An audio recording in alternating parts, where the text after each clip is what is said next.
I'm going to broadcast. I'll do this. And if nobody wants to talk about the Pebble thing, I can totally just get rid of that. We're broadcasting. Do you have a Pebble? Can't you do it? You do I it. could. Matt Maybe can I'll do do it. it. I Go could, but Matt. I didn't. I don't really have an opinion on it. It just kind of. Well, I mean, I guess I could say that. Formulate an opinion by the end of the It show. does. It did not. It did not really change my feelings about this watch, which is. A non-opinion is still pretty much an opinion. I agree with that, Matt. Go with that. Go with it. Fine, I'll take it. Run with it. I'll do it. All right, so all the topics are accounted for. Do we not have any voicemails? I We are totally forgot to live. check. Yeah, We are start the live. show is all me. All me. Voicemails? Over 30. No voicemails this week. We did not? Not a single one. Nobody. Good. Those jerks. They Not hate us. gonna send any- Hey, so did we talk at all about next week? No, we haven't talked about next week. Next week we're gonna do a show Thursday night, and if you aren't there for it, you just can never be in the show ever again. That seems fair. But I mean, That wasn't the plan. Oh, that wasn't the plan? Mandatory Christmas Day podcast? Is next Thursday Christmas Day? I believe so. Yes. Oh. Why is Liam so head so close to the camera? Okay, it's a little better. I was leaning in really close because You I were really really wanted to leaning engage in. with this lower third. He was closely leaning. If Liam would just like randomly Cheryl glitch every Sandberg now would and be then, really, really proud of you, leaning in so far. Yeah. Lots of talking all at the same time. It's great. What? Okay. All right, so are we socialed and all that good stuff? I'm working on it. Okay. I'm just thinking for a minute about I how mean, you couldn't to. get that done in 1.5 minutes, David. I'm Art trying. Art Russ. in the art Russ in the spreadsheet. Oh, Yeah. yeah. The You order are at the making order at the me top angry. here is different than it Oh, usually is. why? Are we doing that, or is Somehow that? turned that. What the hell? Why does that say photo? You have somehow. I don't know. You somehow made We are that. socialed. You somehow made that square the wrong color, and it was just absolutely destroying my. Okay, Sensibilities. IRC. You don't have any sensibilities. Okay, so the cast order though, it's different than usual. Are we doing that, or is that a mistake? Oh my gosh. It is a mistake. Okay. It is a Don't- mistake because I deleted all the cast orders and I did that one in the wrong order when I typed So it back in. you guys have to challenge me in trivia crack. I don't you have to do it. shit. Did I You have to do it. uninstall MIRC? What if I did? Merc. Merc. I guess I did. It's no longer on my computer. I used to watch that show in the 80s, Merc and Mindy. Yeah. See what I did there? Yeah. Yeah, I don't think anybody's willing to touch a Robin Williams show or movie with a 10-foot pole at this point. Why would you have to touch it? Why don't you just watch it? That would be what I would do. I think people would rather touch a Robin Williams show than a, I don't know, Bill Cosby show. Yeah, that's true. I think maybe next week for Christmas we should. Never mind. No, never mind. Just never mind. Yeah, just there's nowhere that could go that's okay. No. Except underwear.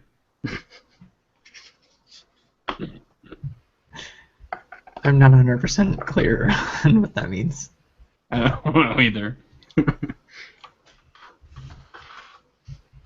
You don't know what underwear means? I don't know the meaning of the word. Oh. I hate the fact that when I look at the spreadsheet and I see maps topics 3 in a row, I think I'm a maps, I'm a maps, I'm a maps, I'm a maps. I'm a maps. That bugs me. You have to intro it that way too. You have to be like, say map, and then the chat has to all say map, or else it won't work. Where do we go when we don't know which way to go? To hell, Dora. To hell. All right, I'm ready to start the show. Are we all ready? Let's do it. Welcome, people out in dreamy dreamland.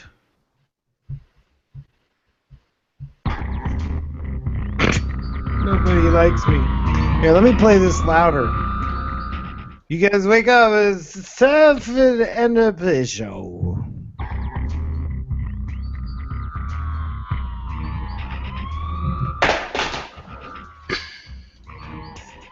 Welcome to the Android Police Podcast, your weekly audio source for all things Android. It is Thursday, December 18th, 2014. I'm your host, Matthew Smith. I'm just dropped my phone. I'm just dropped my phone. I'm a map. And I'm playing Trivia Crack. Welcome to the show. Wait, so are we just not doing the intro this week? Is that what happened? No, go ahead and do it again. Well, David seems distracted. Did you break your phone? I'm David. What? Okay, let's go with that take. Yes. I did not break it, actually. And it's not mine to break, so it's okay if it did break. Okay, do we need to do the intro again, or are we No, just... Bob. This is the most... Well, we haven't been this discombobulated in our show. Well, I mean, David just he set off a chain reaction of weird by just dropping his phone at the. I did this possible very time. bad timing. I'll try to drop it a little more in sync with the rhythm next Yes, time. drop it like it's hot at the beginning of the music. And I'm wearing no pants.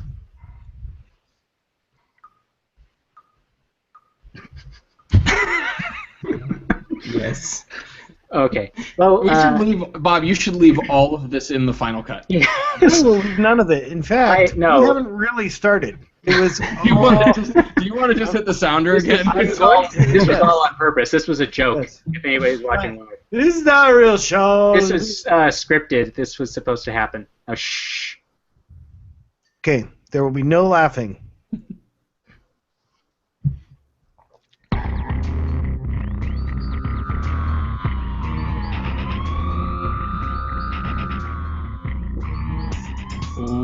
Welcome to the Android Police Podcast, your weekly audio source for all things Android. It is still Thursday, December 18th, 2014. I'm your host, Matthew Smith. I'm David Ruddick. Liam's muted. No, I was waiting because the spreadsheet has Ryan going right No, after. we fixed it. Oh, no, it doesn't. No, I fixed it.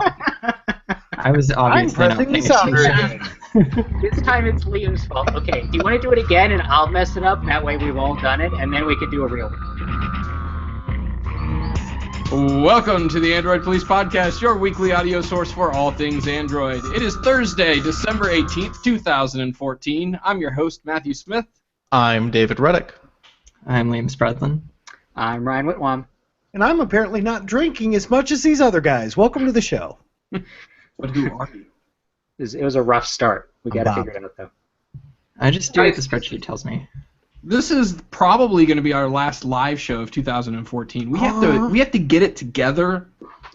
It's just been a long year. We're all just so tired. It's true.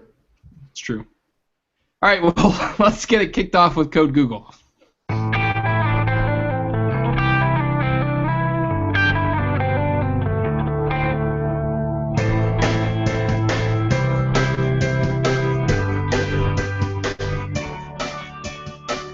Cameron goes away for 1 week and the whole show goes to pot. All right, so if you guys recall, a few weeks ago, T-Mobile announced that they were going to have a LTE-capable version of the Nexus 9 coming in early December, and then a few weeks after that, they said, "Never mind, no, we're not." But hey, it's mid-December at this point, and we have one now, right, Ryan? So, any idea what the holdout was? No idea, but I would imagine probably supply. They had some early issues, obviously, with the build quality of the Wi-Fi version, so they probably wanted to change things about it. But if you have $600 just lying around, you can get a 32 gigabyte Nexus 9 with LTE. That seems like an awful lot of money, though, so I don't know that people are really going to be into that. I mean, T-Mobile will sell it to you financed for $25 a month, so I don't know. Maybe if you need an LTE tablet and you like stock Android, you could make that argument. Or you can buy it from the Play Store, also $599. Yeah, I think that I think the only reason it'll sell on T-Mobile is just because of that monthly installment thing. Because I don't think most people are that interested in spending that much on a tablet, to be honest. But when you talk about it in the terms of $25 a month, and that's roughly the same as what you're going to pay for a top-end phone, it seems a little bit more in line with. Yeah, and T-Mobile's data, if you add on a tablet, is pretty reasonable. You can, for like I think $10 a month, you can get whatever your phone data is on the tablet. Yeah, like double your data for $10 a month or whatever. Yeah, I mean it's a good deal if you need if you need an LTE tablet. But otherwise, I can't. I mean, yeah, $600 for a tablet, especially one that got sort of okay-ish reviews. That's pushing it.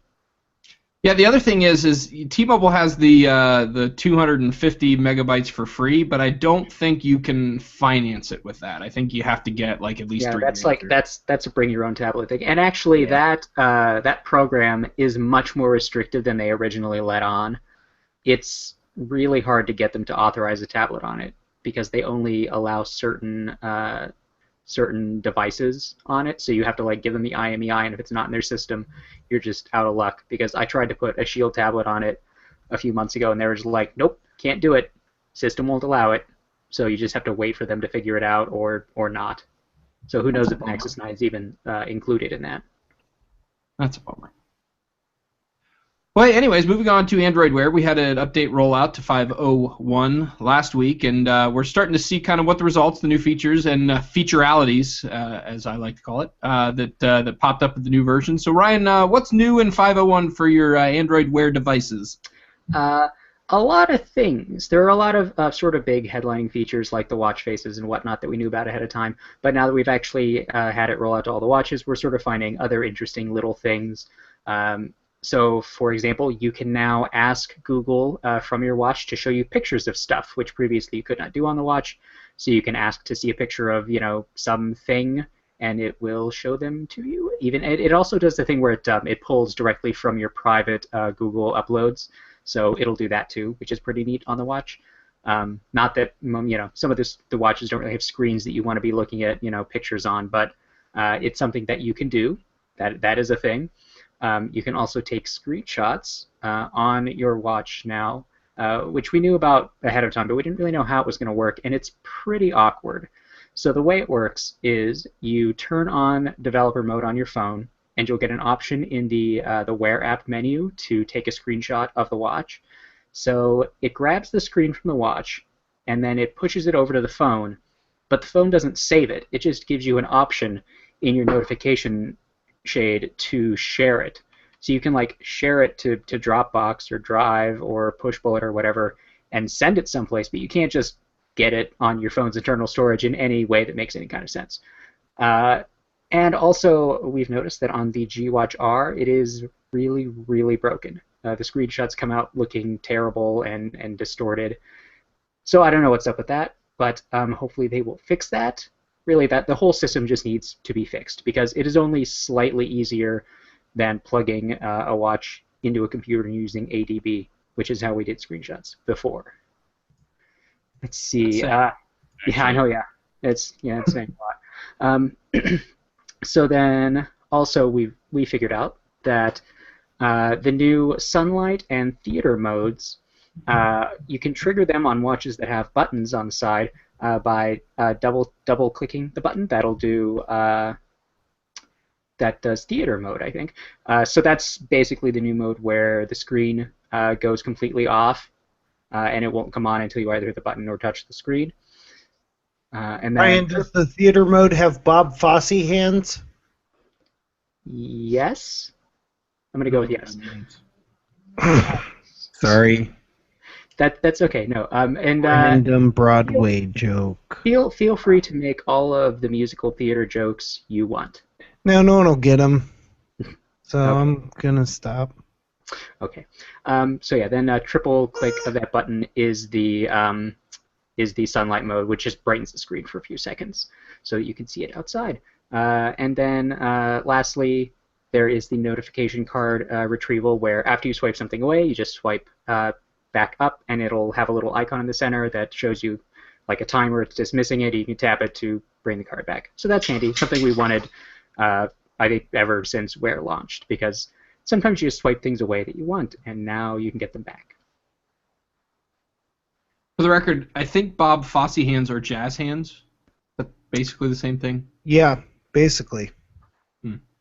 Okay. I imagine that an Android Wear device could pull that off with a small electrical current through the charging pins. They could probably force you to do those. Well, let's hope that somebody doesn't write an app that can do that. Some sort of I was exploit just that thinking causes the your hands watch on to the shock watch you. face. I didn't actually think it would send an electrical impulse into your body to make you spontaneously Somebody, spasm. Google has to push out an emergency update to block the hand shocking exploit that's been deployed on Android Wear. The unfortunate thing is they already rolled out a firmware update that actually stopped the charging pins from shocking you. Hey, do you guys have the defibrillator app? All right, so let's move on to Nest, obviously another of Google's many projects, significantly less portable than Android Wear, I might add. They finally got some integration that I think a lot of us have been looking forward to for a long time. Really, since the acquisition, it is now integrated with Google Live. So, David, what does that mean for Nest owners out there? It means you can control your thermostat with your watch. Also, Or excuse me, with Google Now. Yes, but did we just call it That's Google the Live? wrong Is that thing. is that a thing that was just I think I did just call it Google Live, and I've just let leak the rebranding that Google Google has. Live. I mean, that actually sounds I feel like better that's than a- Google Now. That's a thing that probably should exist. Yeah, that makes sense to me. You see, I hate writing about Google Now because the phrasing you have to use to make it not a confusing sentence is annoying. Because Yeah. It's actually now pronounced Google Live. So I mean, so Google screw the Nest thing. I think we just need to agree that Google Live would be a better name Ew. for Google Yeah, Now. Don't can we Nest. start the There's rumor? twigs. Just a change.org petition. I think that if we just start the rumor, and if it gains enough steam, then Google's just going to do it because they're like, you know what, that's a pretty good idea. Can we just have Cody put it in the next APK teardown of the Google search app? Yes. Hey, here's a random string that refers to it now being called Google Live, and then we could just pretend that's where it started? Yeah, it sounds like a plan. Okay, take this part out of the podcast when it's released, so that way, we don't want too many people to know about the plan. Yes. And if you're listening live, shh. Nobody listens live. They just No, they watch. in the chat. They don't listen to us. That's right. The chat is way more entertaining. Yeah, true. they're talking about teenage goths right now, so I thought it was Death by Fan. Teenage goths, as in the people who sacked Rome? yes, yeah, the Visigoths. Isn't that what we're talking about? The teenage Visigoths that sacked Rome. Mutant Ninja Visigoths. That's a little long for a band name, but I'll accept it. That could just be the debut album of the teenage goths. Teenage Mutant Ninja Visigoths. All right, we should probably move on Cowabunga. to maps because honestly, if you're going to stack Rome, the first thing you need to know is how to get there. But thankfully, Google has an app for that. You know where you can find maps? In your Uh, backpack. Liam's laughing. He's apparently has Thingy Bob. aliens in the family. Or he watches it himself. David is proving right now how much the show is derailed. How do you think I know so much about colors? Hello. Ah. So Liam, what's new in the Maps 9.2 update? A lot of cool stuff that I've wanted for a long time. For instance, you can finally adjust the volume level of the voice that talks to you, which is great if you're using it in the car, because it feels like the voice is shouting at you if you're listening to your music. I always at the feel like same the time. voice is shouting at me. Sorry. It's really stressful when you're trying to get somewhere that you've never gone to before. Turn left! Exactly, but in like a friendly female voice, but still. Okay, yeah, you can also set the map to tilt when you're navigating rather than being a head-on view, and it autocorrects misspelled searches. Then, of course, we did a teardown of the APK in which Cody found elements for various ways that Google wants to encourage people to review or submit information about places that they've been to. So they have one feature called Local Guides, which would encourage people to submit reviews for places around where they Chromecasting maps, something called Riddler, which has popped up for a few people already, which is basically just really small questions that pop up when you look up a place. So you can just answer like a couple questions really quick to help them better categorize and tell people whether they want to go to a place. I love that it's called Riddler. Yeah. I want to find something that is being prompted by the Riddler. And one file related to Project Tango, which is cool. I don't think we know why that's there, but it is. And also we found out this week, this isn't something strictly new, but we found out that Maps has a cardboard trick where if you're on Street View, you can double tap the look around button and it will put it into cardboard mode. And you can look around in VR. Nice. Yes, that's awesome. It's cool that they're playing up the whole cardboard thing. It's Yeah. It's weird because it came out of nowhere last week too. It was like, oh yeah, by the way, remember that thing that Right. I thought they just kind of put it out at I/O, and I knew that they wanted developers to do stuff with it, but I didn't think they were really serious about it until last week when they were like, by the way, we have SDKs and specifications for manufacturers and all these new apps. I also remember that time when we were doing the announcement live chat thing, and somebody thought that was a tablet, but really it was just a piece of cardboard. That was cool. Yes. It looked like a tablet from the stage. I mean, it's rectangular. It looks like a box. It looked an awful lot like a box. That's exactly what tablets look like. I literally just described a tablet. Yeah. All right, let's move on to Carrier 411. Carrier 411. All right, so T-Mobile had their Uncarrier 8.0 event this week with new glorious things to announce, and this time I don't even think they threatened on net neutrality at all. So that's a good step forward in the right direction. So Ryan, what's new with Uncarrier 8.0? So T-Mobile is essentially doing data rollover now. They call it data stash. So unused data at the end of your billing cycle goes into a bucket that you can access at any time. The data is good for a year, at which point it expires. There are a few catches, though. It is only for people that are on simple choice plans. If you have an older grandfathered plan, you don't get this. If you have to have at least 3 gigabytes on your phone line or 1 gigabyte on a tablet line to be eligible. And they are giving 10 gigabytes free in January for to start this, to give everybody something in their data stash. But you will not begin rolling over any of your unused data until that 10 gigabytes has been used.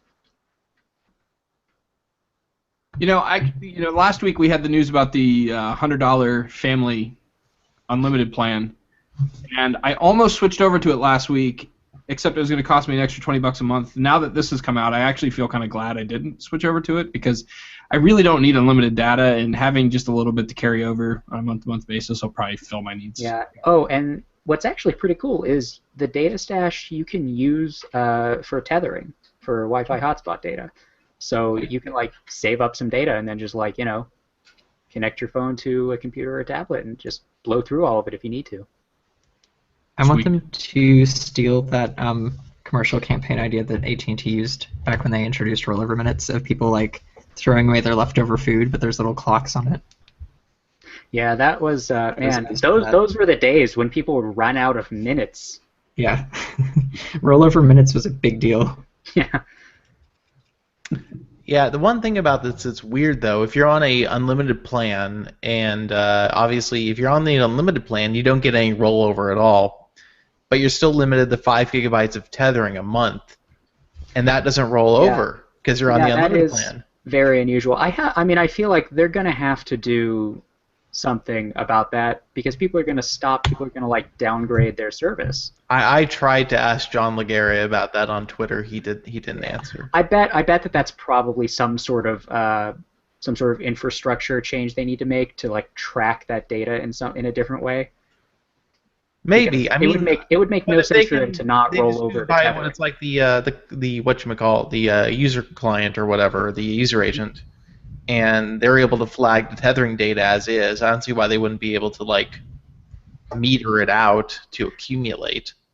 Well, these sort of internal tools are always weirder and more poorly designed than you can possibly imagine. So I wouldn't be surprised if there was just something different about the way they track tethering data that just makes it harder for them to roll What are you over. talking about? I'm sure there's literally a button in like the T-Mobile John Legere master user interface that says roll over tethering data Yeah, for unlimited users. yeah, when they He just announced won't this, touch it. when they announced this, all they had to do was flip the switch from no rollover to rollover, and they just the switch to do that for unlimited plans. It requires 2 keys, and see, they lost one of the keys. Ah, that's what It's it like one of is. those nuclear launch sequence things, and until they find the other key, they can't do it. I think the problem is Dan Hesse had the other key, and they just could never get him in the same room to turn it. All right, let's move on to the hot sheet.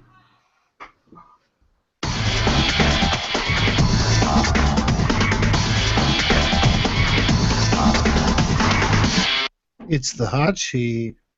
You know, lately I'm starting to think we should probably just rename it the lukewarm sheet. The tepid sheet. Yes. And a perfect example of that would be this next phone. The Huawei Honor 6 Plus has been announced. It's here, and David, you're going to tell us all about it, right? I'm going to tell you how much it looks like an iPhone, kinda. It looks like an iPhone 5S, sorta. Like enough that you look at it and you kind of have a double take, but not enough that it's like a clone. It also looks like a Xperia Z3 a little bit too, which is weird. Anyways, the thing about it, it has 2 cameras on the back. They have the pixels on the cameras are actually apparently close to the size of ultra pixels, but they're 2 8-megapixel sensors. So Huawei is saying this will let you do better pictures because reasons, I guess. Not really sure how that's going to work, but they say it will. Otherwise, it's just a 5.5-inch phone with a Huawei processor, which I mean, it's still not clear how great Huawei's processors are. 1080p resolution.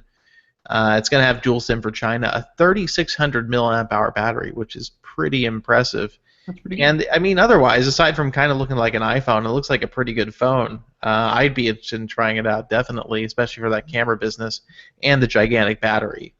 Whether or not we'll see it in the U.S. remains to be seen. They've only announced it for China, where it starts at a scarcely believable $320 for the GSM 3G version. I think it's $400 for the LTE variant. I can only imagine that while it's possible we may see a device that has basically all the same specs as this, there will be some design language changes to it if it ever comes here.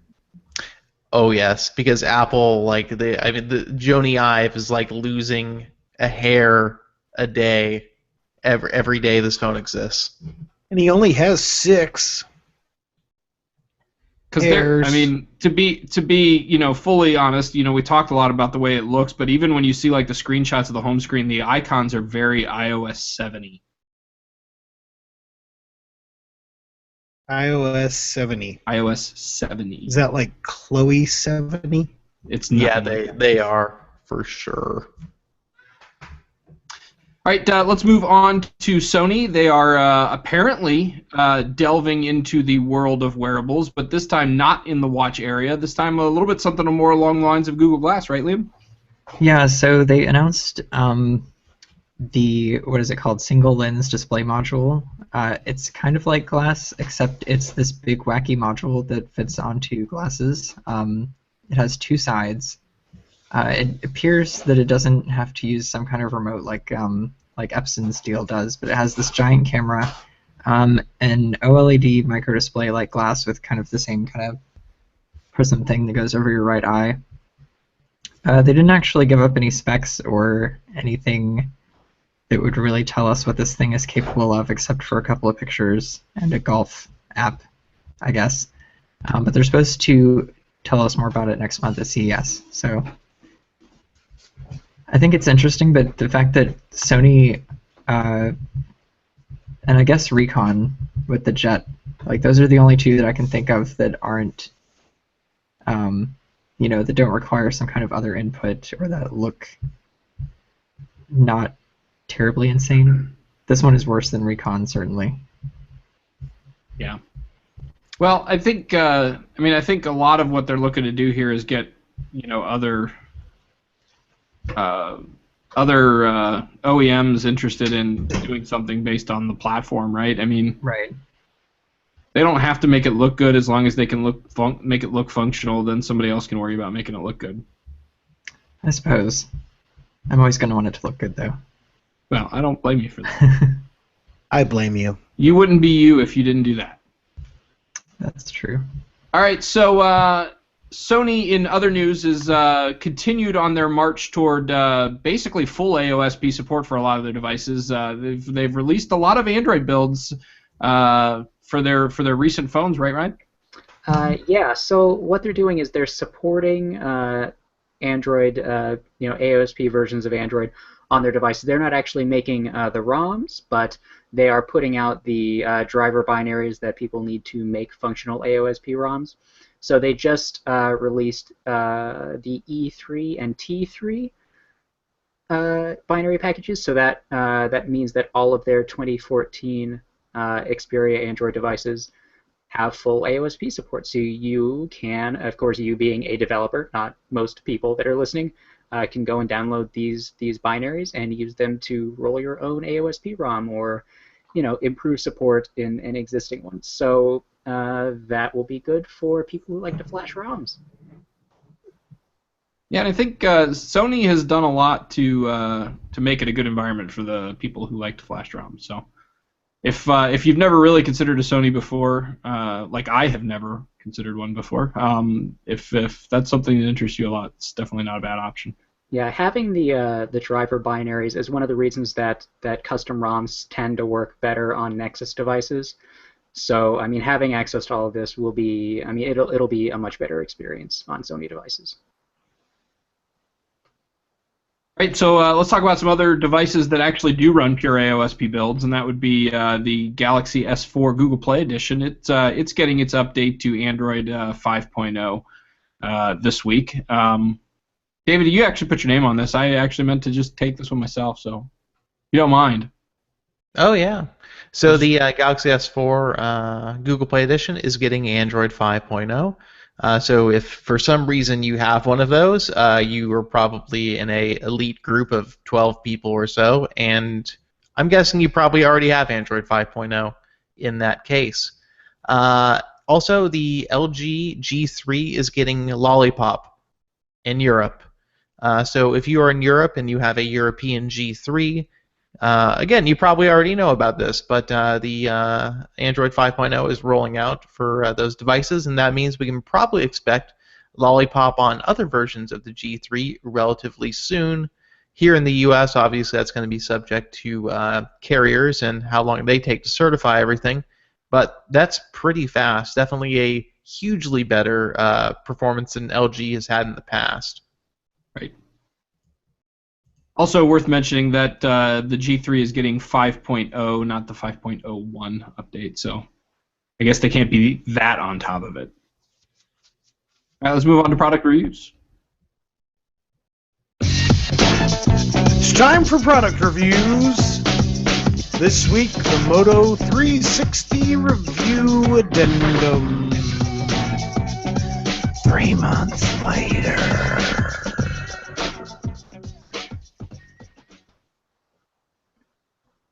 So yeah, I have had the Moto 360 for about 3 months now, and it's still a really good watch. I mean, I like it, and it's very pretty. I mean, I think there's probably still not another Wear device that looks better than this one. It is pretty. Your hand looks just like a minion. Yeah. So yeah, it's a good watch. It runs Android 5.0 now, like all of the other watches. Some people have reported improved battery life. I mean, but some people have always been reporting really good battery life on this watch. Mine didn't really seem to get much better after 5.0. I mean, it's like 20 hours, maybe a little more. I mean, basically, it's still a one-day device, at least for me. That depends, of course, on how you use it and the apps that you have installed. But I mean, just on the basis of how it looks, it's still a compelling option, but I mean, it's getting towards the end of the product cycle now for these first-gen Wear devices. So, I mean, like the $300 metal band version, I think is kind of a hard sell at this point. If you're spending $300, I feel like you should maybe get a G-Watch R. I mean, the metal band is pretty nice. It's high quality. It has the hidden button release.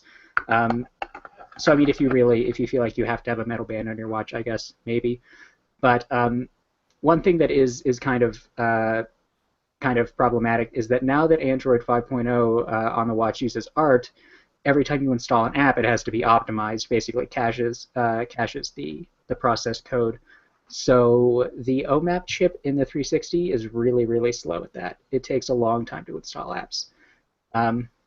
So, I mean, it's still a fine watch. You should not feel bad that you bought it if you bought one, but maybe you want to wait a few months to get a next-gen Wear watch instead of buying one right now. Yeah, it seems like a kind of an awkward time to buy a Moto 360 just because there's going to be an iteration. I mean, for crying out loud, LG has already iterated their Android Wear device twice, iterated it once, I guess. Yeah, I mean, and now that the Zen watch is available and it's $200, and I think looks pretty nice as well, I feel like that might be a better purchase because it does have better hardware. So if you were to go out and buy an Android Wear device right now, like you only got to have one, which I know might be a stretch for you to kind of put your brain in that place, but if you had to pick just one, which one would it be? If price is no object, I would probably still get a G-Watch R. If I was maybe not entirely sure about this whole smartwatch thing, I would get a Zen watch. I mean, it's still $200 for a Zen watch, though. I don't think any of them present a good value. The good value was the $80 original G watch. Yeah, I mean, I guess if you're skeptical about this and you just want to play with Wear, that was a really good deal. But I mean, I think Android Wear is still mostly for people who just really like gadgets. I mean, it's not a thing for normal people yet. But Yep. I mean, still, I mean, $200 is still $100 less than the G-Watch R. So, I mean, if you want one that you can wear around and not feel kind of embarrassed, because the original G-Watch is pretty ugly. Yeah, the G-Watch is quite ugly. It is probably the least watch-looking of all of them. Yes, it is a tiny screen with a strap attached to it. Right. It's like a monitor on your wrist. Yeah. It's funny, though, because I think both the Gear Live and the G-Watch still have the biggest screens of any Wear device. Do they? How big are they? Do you know? I think in terms of overall area, I think they are the biggest. Because the Zen watch, I think, did you pi r square the Maybe round the Zen watches? watch is the same. If it is, it's not that much bigger. I think it's 1.6 something inches. I think they're both 1.63, the G-Watch and the Gear Live. Yeah, I mean, the thing about the round watches is like they obviously look more watch-like, but you get less screen area, and Wear does okay with round displays, but things are still sort of cut off. You have to drag the cards closer. Yeah, that's to the one thing. to The see G-Watch everything. R has the tiniest display of them all, and so you have to scroll through content more often on it. Yeah. All right, let's move on to app updates.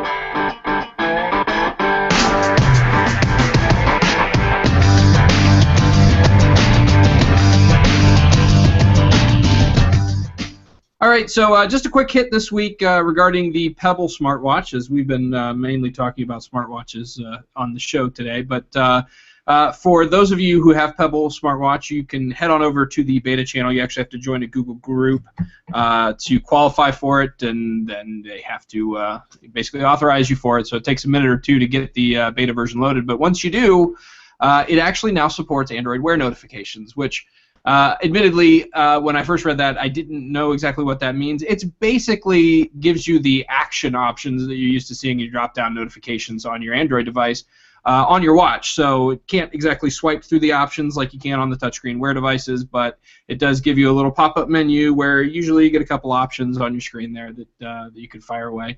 All in all, I think it's a nice addition if you have a Pebble smartwatch and you're planning on hanging on to it for a while. Don't quite want to make that upgrade to the Wear device, but it's still kind of something. It's a little bit of lipstick on a pig, just as far as it's definitely a dated-looking device, a dated-looking interface, but at least it's showing a dedication towards keeping up with what's going on. So Lipstick on a pig. Lipstick on a pig. I get it. Do you? Yeah, I kiss pigs a lot, so it's pretty regular for me. Shoot, guys. Shoot! That's the last topic we had. It's the last one. Nobody left us any voicemails, which makes us Okay, all but very we sad. can talk about two things real quick because I won't be on the show next week if we do have a show next week.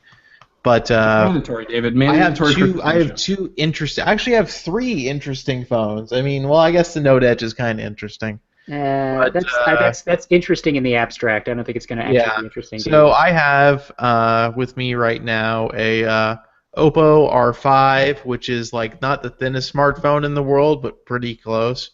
So hold on, let me just get my Nexus 6 and do a side by side here. I'll continue talking. So as you can see, it is very, very thin if you're watching on the camera, and the resolution is decent. It is under 5 millimeters, except for the camera hump, which is totally a cop-out. Kind of bullshit there. But otherwise, even the iPhone has a camera hump now. Yeah, it's really, really thin. And it has some weird cutouts on the front along the sensors, like the glass doesn't go all the way on top of the sensors. It's cut out against them for some reason. I don't really know why. It's reasonably quick. It looks like an iPhone 5S from the back, kind of like weirdly so, especially with the chamfered edges and everything. It seems like an okay phone, but it only has a tiny 2,000 milliamp hour battery, and it runs Oppo software, which could be worse, I guess. And yeah, it's interesting. I don't know if I'd want to use it. It also doesn't have a headphone jack. That was the weird thing. So that's what's interesting. There's no headphone jack on this phone. So what they give you with the phone is, I swear to God, a set of earbuds that end in a USB cable. So you plug in your USB headphones to the Oppo R5. They don't even give you an adapter to just plug in the headphones you already have. No, it's just a pair of USB headphones. That's what Google did with Glass. Yeah.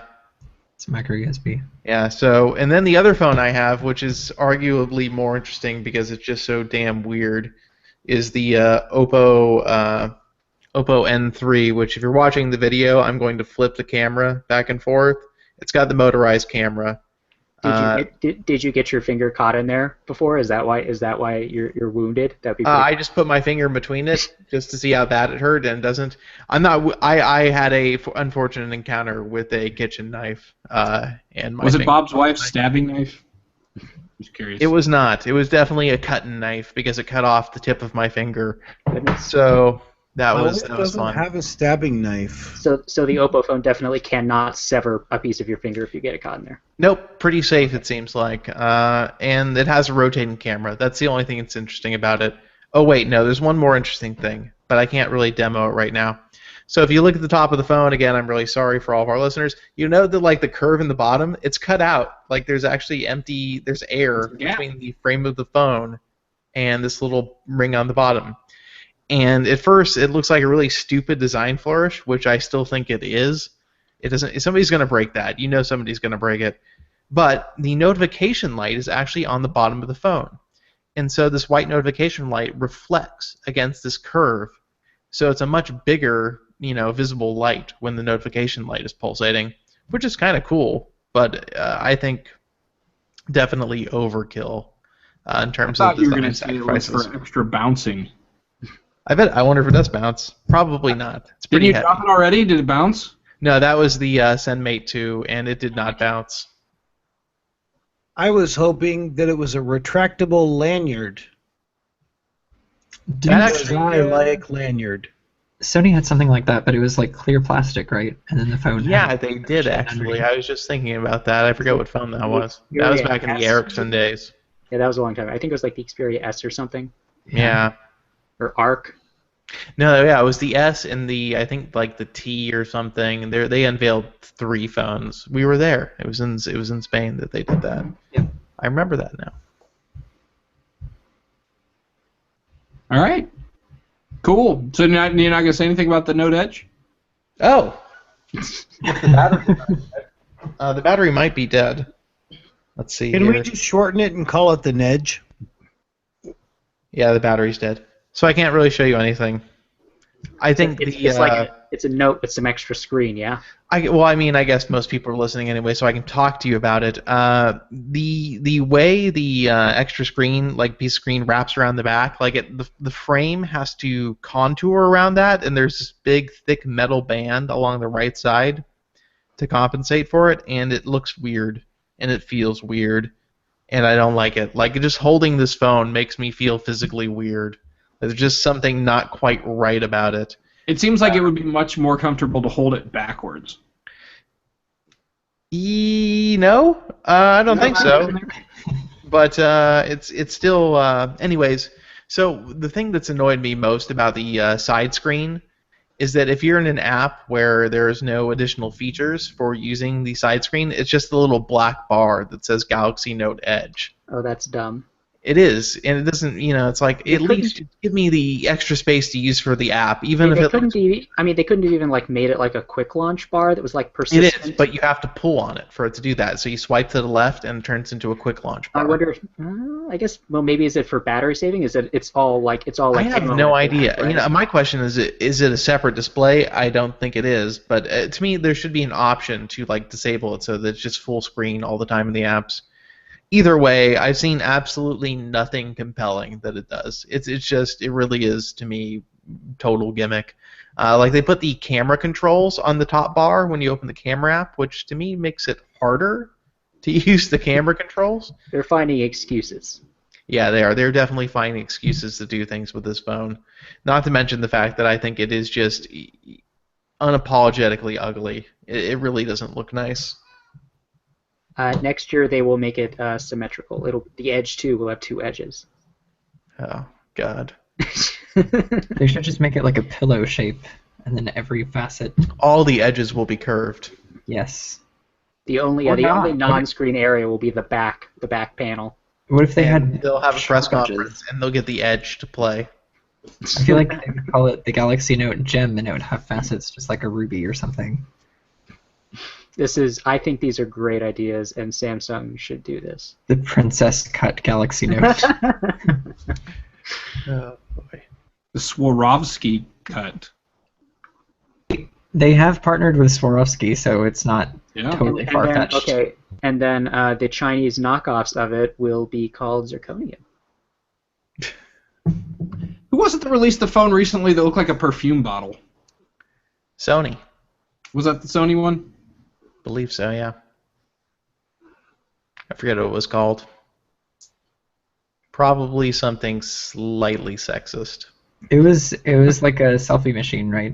Like Yeah, you it just was. took It was a pictures of selfie yourself. machine shaped like a perfume bottle. So everyone, instead of everybody thinking that you were taking selfies, they thought that you were putting on way too much perfume in public. The really awesome thing is I just Google searched Sony perfume bottle phone, and it actually knew exactly what I was talking about and showed pictures of it and everything. I need to look this up again. I want the trigger to be the little squeeze atomizer ball thing. That would be perfect. Noise needs to be the sound of perfume coming out. Somebody should make one of those that's like a USB plug that you can just attach to your phone and use as like a Headphone? Oh, Yeah. not as a headphone. Well, look, we learned from Pressy that the headphone button is not a good idea. It is, in fact, a terrible idea. Yeah.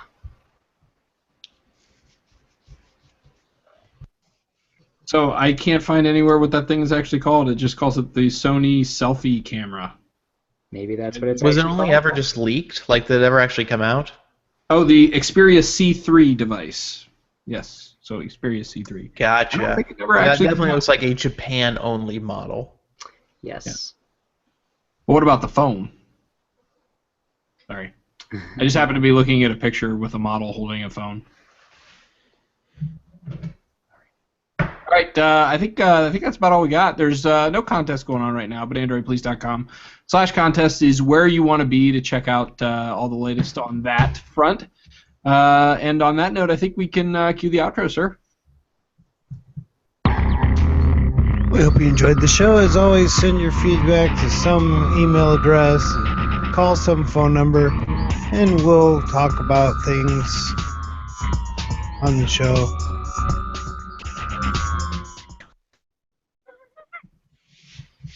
That was a good outro.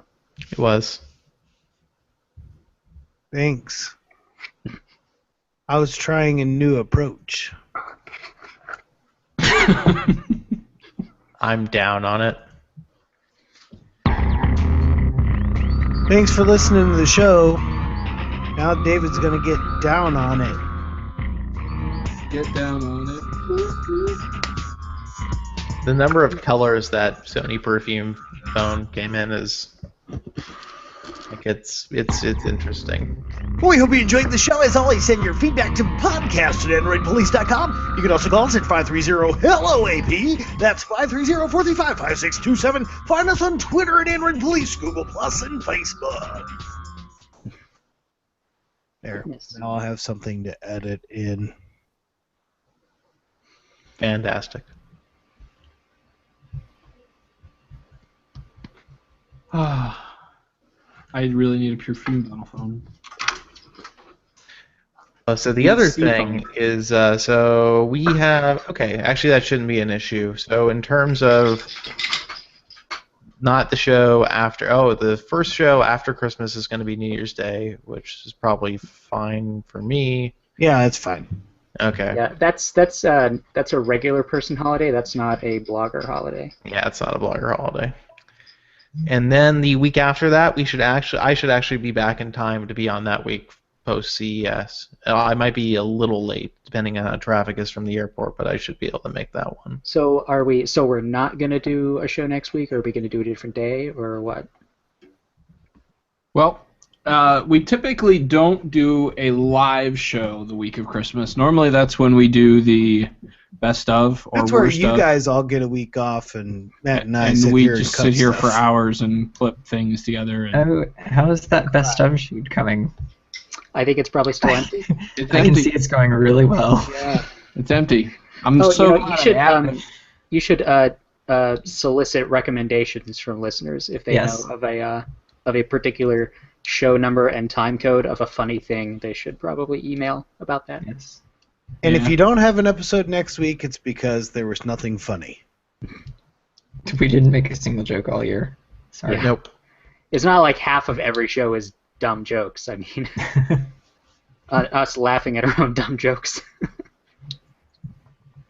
But really, whoever's listening to this, it's up Please to you. Please help. Send help. Based on the chat room tonight, I think that our best of episode should just be Bob. I think that's Yeah. what we should do. There would be no Android in it, though. Yeah, but like if we took all the clips that you spoke on that actually made it into the show, it would probably only be about one episode. Oh my god. I was thinking Bob would just come in and vamp for an hour, like at the regular time. I think people would want. Come in and vape for an hour? I could do that. I could vape for an hour. You guys could watch me have a heart attack on the show. That would be Christmas heart attack. It would be Christmas night. You can vape, and I'll bring in all the McDoubles you can eat.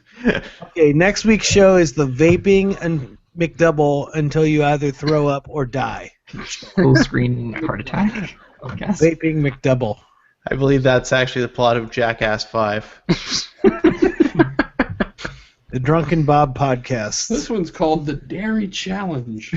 Did we that? I feel like that should be the title. Some form of that should become the title of this episode. The Vaping McDouble Show. Forget about a best of show. Vaping McDoubles for Christmas. Get out my guitar, and we'll do impromptu songs about Android next week. Yeah, you can just take time-tested Christmas songs and just like replace Santa with Android. There we go. Public domain Christmas songs. There you go. On the housetop, reindeer paws. Out jumps good old Android claws. I'm actually digging this. Then one foggy Christmas Eve, Android came to say, oh, I guess... If you could just record that and just play it at the beginning of like the Best Up show, that would be great. Android baby, slip a Nexus under the tree for me. Oh, that's outstanding.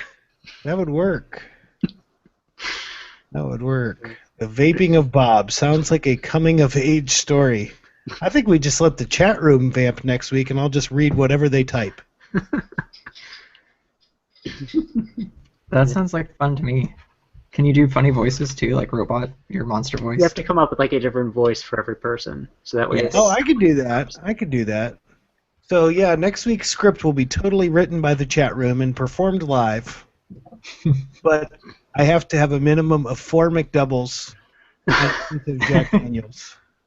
But Bob, that's 8 all-beef patties. But only 4 pieces It's okay, of cheese. it's only 4 pieces of cheese.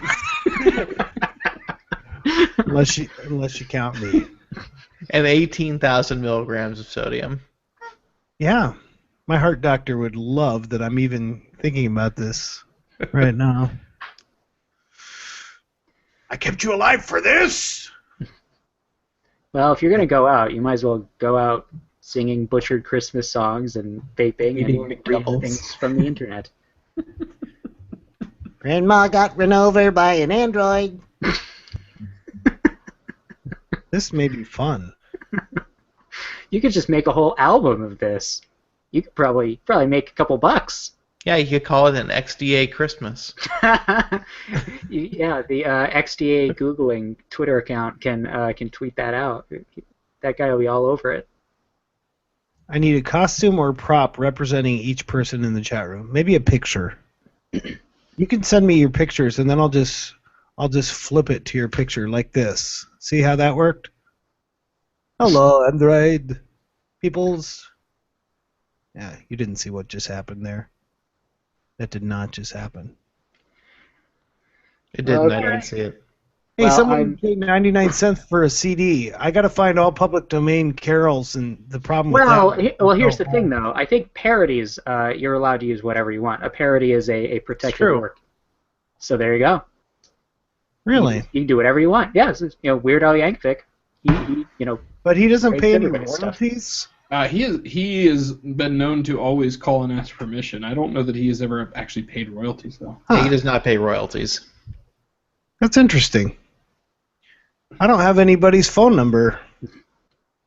Just ask permission on the internet, and everybody will just have to assume that everybody heard it. Dear Internet, is it okay if I make parody songs? They're not answering me. No, Yeah, but here's what I'm gonna make some parody songs. If anybody is okay, or if Anybody anybody's not objects. okay with that, please say so now. If anyone's not okay with that, please Google the internet for parody Forever law. hold your peace. And then play the Jeopardy music while you wait for the internet to respond. Nice. Bob, can you twerk really quick before the video stops? Seriously? People want to see me. Hey! Pigeon Fudge says that they would buy a best of CD for 99 cents. Well, you know what you have to do. Wow. Huh. Yeah. Okay. Well, I'm going to depart then. As am I.